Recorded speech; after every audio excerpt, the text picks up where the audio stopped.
আমাদের কাছে একটা খবর আসে কিছু বেআইনিভাবে মোবাইল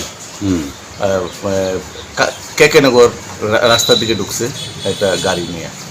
তো অ্যাকর্ডিংলি আমরা এই কেকেনগর এরিয়াতে সার্চ করলাম।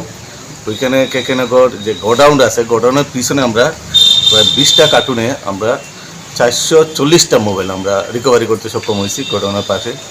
তো এইগুলা আমরা দেখলাম প্রায় বাজার মূল্য প্রায় 6 থেকে 7 লাখ টাকা হইবে এই মোবাইলগুলো বাজার মূল্য। এটা কবে ঘটনাটা? এটা আজকে বেলা 3টার দিকে। আজকে বেলা 3টার দিকে। তো মোবাইলগুলো আমরা সিজ করছি এবং এইগুলো আমরা ইনকোয়ারি চলছে এবং ইনকোয়ারি করে দেখা যাবে মোবাইলগুলো কোথায় যাবে এবং কোথা থেকে আসলো এবং কী কারণে এইগুলা কোন দিকে যাবে এগুলো আমরা খতিয়ে দেখছি। আমি তো যাত্রাপুর থানার ওসি। আমি ওসি যাত্রাপুর থানা এবং থানার স্টাফ সহ আমরা এই মালগুলা রিকভার করতে সক্ষম হয়েছি এবং টিএসআর মিলে আমরা ওই কেকেনগর এরিয়াতে সার্চ করলাম। এখানে কেকেনগর একটা গোডাউন আছে, এই গোডাউনের পিছনে আমরা এখানে প্রায় 20টা কার্টুনের মধ্যে 450টা মোবাইল আমরা রিকভার করি এবং সবগুলোই নোকিয়া কোম্পানির মোবাইল।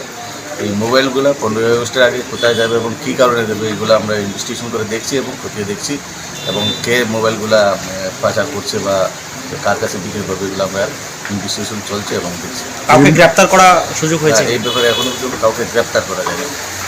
আনুমানিক কত টাকা হতে পারে বা বাজার মূল্য আনুমানিক